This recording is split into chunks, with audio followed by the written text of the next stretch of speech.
کے بعد محرف ہوئی، انجیل حضرت عیسیٰ علیہ السلام کے انتقال کے بعد محرف ہوئی۔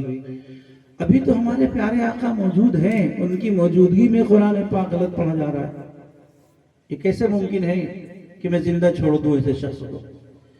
پھر کہتے ہیں کہ میرے دل میں آیا کہ ابھی نہیں، یہ نماز مکمل کر لیں، پوری بحث کر کے ماروں گا ان کو۔ جب وہ نماز پڑھ کے فارغ ہوئے، سلام پھیرا، تو جس طرح میرے پاس ہم گلے میں رومال ڈالے ہوئے ہیں، حضرت عمر بھی ایسے ڈالے ہوئے تھے۔ کہتے ہیں میں نے اپنا رومال نکالا، ان کے گلے میں پھنسا دیا، اسے پھنسا کے اسے کھینچ دیا۔ عمر کیا بات، کیوں مار رہے ہو؟ کیوں مار رہے ہو؟ قرآن غلط پڑھ رہے ہو اس لیے مار رہا ہوں۔ ارے نہیں، میرے آقا نے اسی طرح مجھے پڑھایا ہے۔ تو کہتے ہیں کہ چوری کی چوری سپر سے سینہ زوری، پہلے دن چوری کرو پھر اس کے بعد سینہ زوری کرو۔ نہیں حضور کے پاس چلو حضور کے پاس۔ دونوں گئے، نبی یہ پاک علیہ السلام نے دیکھا کہ حضرت عمر ایک شخص کو پکڑ کر کے لا رہے ہیں۔ حضور نے پوچھا عمر کیا بات ہے؟ کہا یا رسول اللہ قرآن غلط پڑھ رہا ہے۔ نبی یہ پاک علیہ السلام سمجھ گئے ان کی روایت الگ ہے، ان کی روایت الگ ہے۔ فرمایا ہشام مجھے سناؤ۔ حضرت ہشام نے حضور پاک علیہ السلام کو ایسے سنایا، بسم اللہ الرحمن الرحیم، قل یا ایہا الکافرون لا اعبد ما تعبدون ولا انتم عابدون ما اعبد۔ ایسے پورا سنایا۔ تو نبی یہ پاک علیہ السلام نے ارشاد فرمایا کہ ہاکذا انزلت هذه السورہ، یہ سورت اسی طرح سے نازل ہوئی ہے۔ عمر تم سنو۔ حضرت عمر نے سنایا، بسم اللہ الرحمن الرحیم، قل یا ایہا الکافرون لا اعبد ما تعبدون ولا انتم عابدون ما اعبد۔ نبی پاک علیہ السلام نے فرمایا، یا عمر ہکذا انزلت هذه السورہ ان هذا القرآن انزل على 7 احرف فقرؤوا ما تيسر منه۔ قرآن پاک اللہ نے 7 قراءات پر نازل فرمایا ہے، ان میں سے تمہیں جو آسان ہوا کرے پڑھ لیا کرو۔ اب میں ایک بات اور کہتا ہوں آپ سے، کبھی آپ نے سوچا، ابھی ہمارے عزیز مکرم مولانا سلمان نسیم صاحب اپنی تقریر میں سوال قائم فرما رہے تھے، بہت اچھا لگا۔ سوال قائم کرنا چاہیے، اس سے کیا ہوتا ہے؟ ذہن بیدار ہوتا ہے۔ جواب کیا ہوگا اس کا؟ کبھی آپ نے غور کیا ہے؟ اعوذ باللہ من الشیطان الرجیم، وَإِذْ قَالَ رَبُّكَ لِلْمَلَائِكَةِ إِنِّي جَاعِلٌ فِي الْأَرْضِ خَلِيفَةً۔ وَإِذْ قَالَ رَبُّكَ لِلْمَلَائِكَةِ، قَالَ کو الف کے ساتھ لکھا گیا ہے، قاف الف کے ساتھ لکھا ہوا ہے۔ سورہ انبیاء کی آخری آیت، قَالَ رَبِّ احْكُم بِالْحَقِّ وَرَبُّنَا الرَّحْمَنُ الْمُسْتَعَانُ عَلَى مَا تَصِفُونَ۔ یہ بغیر الف کے لکھا ہوا ہے۔ کبھی آپ نے سوچا، کبھی غور کیا؟ کبھی غور کریے گا اس کے کہ قالا قرآن پاک میں ہر جگہ الف کے ساتھ لکھا ہوا ہے، اور سورہ انبیاء کی آخری آیت میں جو قالا آیا ہے بغیر الف کے لکھا ہوا ہے۔ کیوں بغیر الف کے لکھا ہے؟ بسم اللہ الرحمن الرحیم، الحمدللہ رب العالمین، الرحمن الرحیم، مالک یوم الدین۔ یہ مالک بغیر الف کے لکھا ہوا ہے۔ پوری دنیا میں کسی کی یہ طاقت نہیں ہے کہ اس مالک کو الف کے ساتھ لکھتے، کوئی لکھ نہیں سکتا، لکھے گا تو پکڑا جائے گا، مارا جائے گا۔ بغیر الف کے لکھا ہوا ہے۔ کبھی غور کیا آپ نے؟ اچھا بھائی سورہ یاسین میں آئیے، سلام قولا من رب الرحیم، الف کے ساتھ لکھا ہوا ہے۔ سورہ ہود میں 12ویں سپارے کے 7ویں رکوع میں ہے، قال سلام فما لبث ان جاء بعجل حنیظ، بغیر الف لکھا ہوا ہے۔ کیوں؟ سوچئے ذرا کہ سورہ یاسین کا سلام الف کے ساتھ لکھا ہوا ہے، اور سورہ ہود کا سلام بغیر الف کے لکھا ہوا ہے۔ کیوں ایسا کیوں؟ کیا کاتب سے نعوذ باللہ نعوذ باللہ نعوذ باللہ 3 بار نعوذ باللہ کاتب سے غلطی ہو گئی کہ اس کو بغیر الف کے لکھا ہوا ہے؟ پورا قرآن پاک حضور پاک علیہ السلام کے املا کرانے سے لکھا گیا ہے۔ حضور نے املا کرایا، ایسے لکھو ایسے لکھو ایسے لکھو۔ قرآن پاک جب نازل ہوا ہے تو نقطے نہیں تھے، اب یعلمو ہے، نیچے 2 نقطے رکھ دیجئے یعلمو بن جائے گا، اوپر 2 نقطے رکھ دیجئے تعلمو بن جائے گا، اوپر 1 نقطہ رکھ دیجئے نعلمو بن جائے گا. سب کے معنی الگ الگ. یعلمو وہ جانتا ہے، نعلمو ہم جانتے ہیں، تعلمو تم جانتے ہیں. صرف نقطوں کا فرق ہے. قرآن بغیر نقطے کے نازل ہوا تھا. دوسری صدی میں حجاج ابن یوسف کے حکم سے شیخ ابو الاسود الدؤلی علیہ الرحمہ نے قرآن پاک میں نقطے لگایا، اعراب لگایا، زبر زیر پیش لگایا ہے. قرآن پاک پوری کائنات کے لیے قیامت تک کے لیے نازل ہوا ہے. تو ذرا سوچئے کہ سلامن کو الف سے لکھا گیا سورہ یاسین میں، سورہ ہود میں بغیر الف کے لکھا گیا. کیوں؟ یہ رسم الخط قرآن پاک کا بتلا رہا ہے کہ میرے اندر دوسری قرات ہے. یہ بھی منزل من اللہ ہے، یہ قرآن پاک کا معجزہ ہے. یہ کہہ رہا ہے کہ میرے اندر ایک قرات اور ہے. کیا ہے؟ قال رب احکم بالحق، بغیر الف لکھا ہوا ہے. ایک قرات ہے قل رب احکم بالحق وربنا الرحمن المستعان على ما تصفون. اگر اس کو الف کے ساتھ لکھا گیا ہوتا تو قل والے قل نہیں پڑھ سکتے تھے. اس طرح لکھا گیا کہ قل والے قل بھی پڑھ لیں، قالا والے قالا پڑھ لیں. حضور پاک صلی اللہ علیہ وسلم نے جن کو قالا پڑھایا ہے وہ قالا پڑھیں گے، اور حضور نے جن کو قل پڑھایا ہے وہ قل پڑھیں گے. لیکن بغیر استاذ کی اجازت کے، بغیر سند کے ہم اور آپ نہیں پڑھ سکتے. جس کو اس کے استاذ نے سند دی ہے، جن کو اس کے استاذ نے اجازت دی ہے، وہی پڑھ سکتا ہے، دوسرا نہیں پڑھ سکتا. ورنہ قرآن پاک کے اندر تحریف لازم آ جائے گی. اور قرآن پاک ہر طرح کی تحریف سے پاک ہے. زبر زیر کی تحریف سے پاک، نقطوں سے پاک، قرآت کے اعتبار سے پاک، ہر چیز سے پاک ہے. اب میں آپ کو اتنی تفصیل کے بعد چند صورتیں آپ کو قرآت سبع میں سناتا ہوں تاکہ آپ کے علم میں رہے. اور بھی قرآت ہیں، کیونکہ ہم نے استاد سے جس طرح پڑھا ہے ویسا ہی پڑھیں گے. ہم نے اپنے استاد سے جس طرح پڑھا، ہمارے استاد نے اپنے استاد سے، ان کے استاد نے ان کے استاد سے، ان کے استاد نے ان کے استاد سے. یہ بھی اس کا ایک شجرہ ہے، ایک سلسلہ ہے. مثال کے طور سے میری سند، میں نے قاری مظہر علی صاحب سے پڑھا، انہوں نے قاری اسماعیل صاحب سے پڑھا، انہوں نے قاری محب الدین صاحب سے پڑھا، انہوں نے قاری ضیاء الدین صاحب سے پڑھا، انہوں نے قاری عبدالرحمن مکی سے پڑھا، انہوں نے قاری عبداللہ مکی سے پڑھا. یہ 6 سلسلے اگر محفوظ ہیں، آگے کے سلسلہ پورا محفوظ ہے. پھر آگے چل کر آپ کہیں گے امام حفص نے امام عاصم سے پڑھا، امام عاصم نے سیدنا عثمان غنی سے پڑھا، سیدنا عثمان غنی نے حضور پاک علیہ السلام سے پڑھا، اور حضور پاک علیہ السلام نے حضرت جبرائیل سے پڑھا، حضرت جبرائیل نے اللہ تعالیٰ سے پڑھا. تو ہمارا آپ کا سلسلہ اللہ تعالیٰ تک پہنچ جائے گا. یہ روایت جو ہم پڑھتے ہیں، جو بھی روایت آپ پڑھیں گے، تو میرے ذہن میں آیا کہ ترتیل میں اتنی شاندار شاندار تلاوتیں ہم نے سنی ہیں، میں آپ کو تدویر میں قرآت سبع پر روشنی ڈالتے ہوئے سناؤں. اعوذ باللہ من الشیطان الرجیم، بسم اللہ الرحمن الرحیم.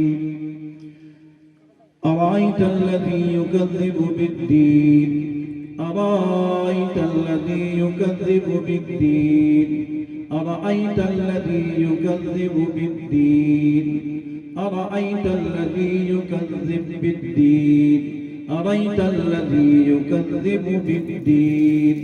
فذلك الذي يدع اليتيم ولا يحض على طعام المسكين. فويل للمصلين الذين هم عن صلاتهم ساهون الذين هم يراءون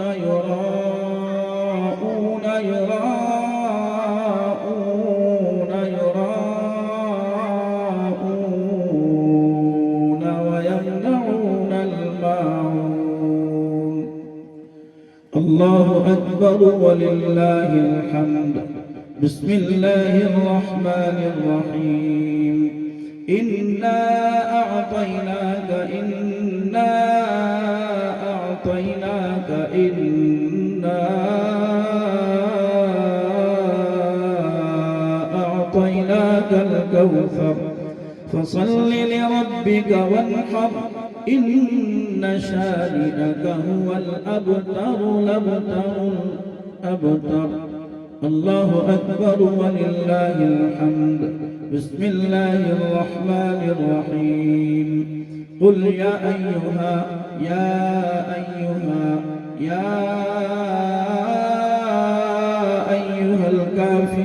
الكافرون لا أعبد ما تعبدون ولا أنتم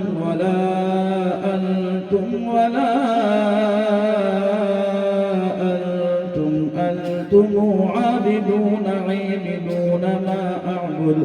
ما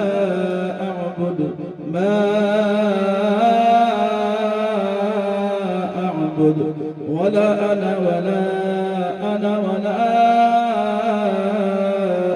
عابد ما عبدتم ولا أنتم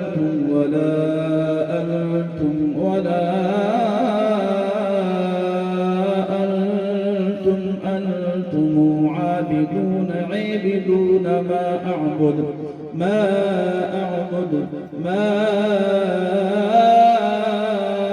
أعبد لكم دينكم ولي دين. الله أكبر ولله الحمد. بسم الله الرحمن الرحيم. إذا جاء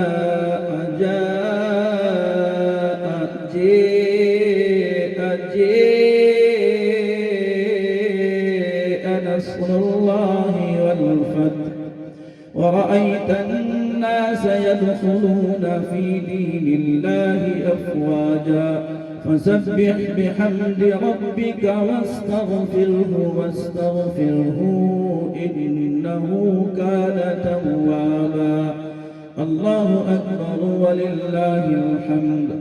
بسم الله الرحمن الرحيم. تبت يدا أبي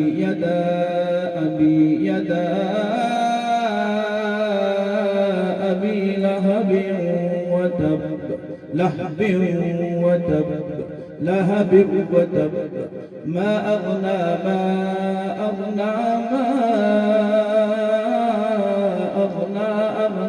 أغني عنه ماله وما كسب سيصلى نارا ذات لهب وامرأته حمالة الحطب في جيدها حبل من مسد. الله أكبر ولله الحمد. بسم الله الرحمن الرحيم. قل هو الله أحد الله الصمد لم يلد ولم يولد ولم يكن له كفوا أحد.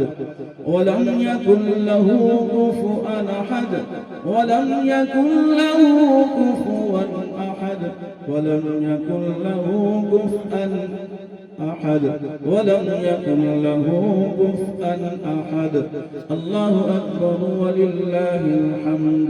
بسم الله الرحمن الرحيم. قل أعوذ برب الناس الناس ملك الناس الناس إله الناس الناس من شر الوسواس الخناس الذي يوسوس في صدور الناس من الجنة والناس الناس. الله أكبر ولله الحمد. بسم الله الرحمن الرحيم. الحمد لله رب العالمين الرحمن الرحيم ملك يوم الدين الرحمن الرحيم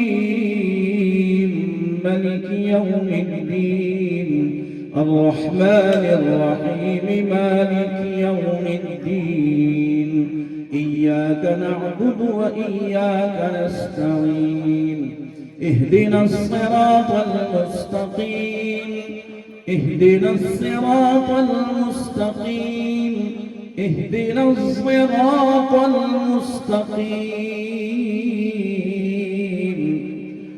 صراط الذين أنعمت عليهم غير المغضوب عليهم ولا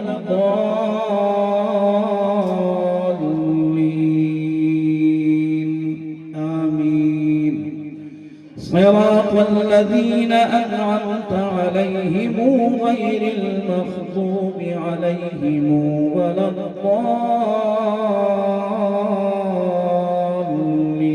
الضالين آمين صراط الذين أنعمت عليهم غير المغضوب عليهم ولا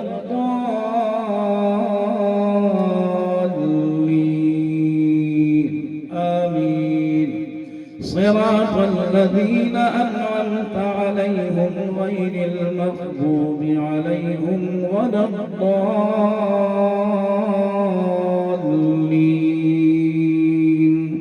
آمين بسم الله الرحمن الرحيم ألف لام ميم ذلك الكتاب لا ريب فيه هدى لا ريب فيه هدى لا ريب فيه هدى للمتقين الذين يؤمنون بالغيب ويقيمون الصلاة ومما رزقناهم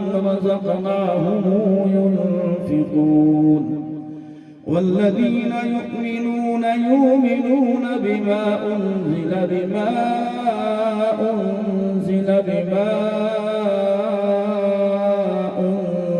إليك وما أنزل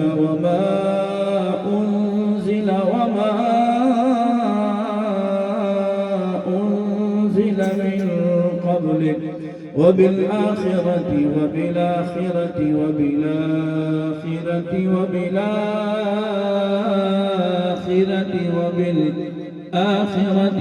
هم يوقنون أولئك على هدى من ربهم وأولئك هم المفلحون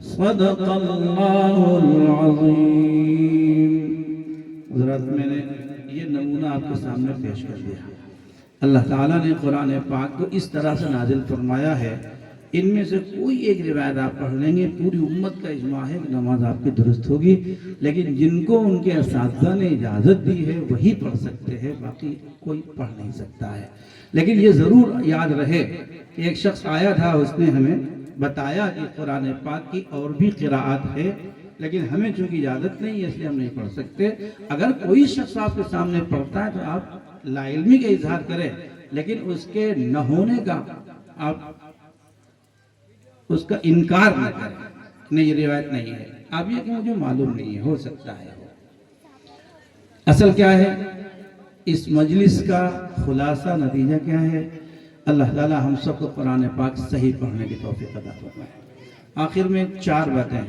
4 آداب قرآن پاک کے سب سے پہلا ادب قرآن پاک کا یہ ہے کہ قرآن پاک کو صحیح پڑھا جائے میں ایک مثال پیش کرتا ہوں کہ عربی میں سین عین الف لام سعال کھانسی کو کہتے ہیں کھانسنا اور اس کو آپ حمزے سے بدل دیں سعال پڑھنا تو معنی آتے ہیں سوال کرنا مانگنا ڈیمانڈ کرنا معنی بدل گئے ایک سے پڑھتا ہے اِنَّا أَنزَلْنَاهُ فِي لَيْلَةِ الْقَدْرِ چھوٹے کاف سے پڑھ دیتا ہے قدر کے معنی آتے ہیں عزت والی رات لیلۃ القدر عزت والی رات عظمت والی رات شرافت والی رات بلندی والی رات آپ چھوٹے کاف سے پڑھ دیں تو قدر کے معنی گندگی کیا آتے ہیں نعوذ باللہ ترجمہ کیا ہوگا ہم نے اس قرآن پاک کو نعوذ باللہ ہم نے قرآن پاک کو گندی رات میں اتارا ہے کتنا بڑا معنی میں فرق پڑ گیا، نماز فوراً ٹوٹ جائے گی۔ ہم میں سے کتنے ایسے ہوں گے کہ جو حروف کے صحیح نہ نکلنے کی وجہ سے نماز شاید نہ ہو رہی ہو، ہم ایسا نہیں کہتے۔ ہمارا اللہ بہت بڑا ستار ہے، ہمارا اللہ بہت بڑا غفار ہے۔ اللہ جانتا ہے کہ میرا بندہ جان بوجھ کر نہیں پڑھ رہا ہے، یہ بسہاری کا رہنے والا ہے، اس کی زبان عربی نہیں ہے۔ اللہ معاف فرما دیتے ہیں، قبول فرما لیتے ہیں، لیکن قرآن پاک کو صحیح پڑھنا چاہیے۔ پہلا ادب کیا ہے؟ قرآن پاک کو صحیح پڑھا جائے۔ نمبر 2، قرآن پاک کو سمجھ کر کے پڑھا جائے۔ قرآن ہم سے کہہ کیا رہا ہے؟ قرآن پاک کا ایک ایک حرف ہماری زندگی کی رہنمائی کر رہا ہے، ہمارے زندگی کے ہر ہر قدم کی رہنمائی کر رہا ہے قرآن پاک۔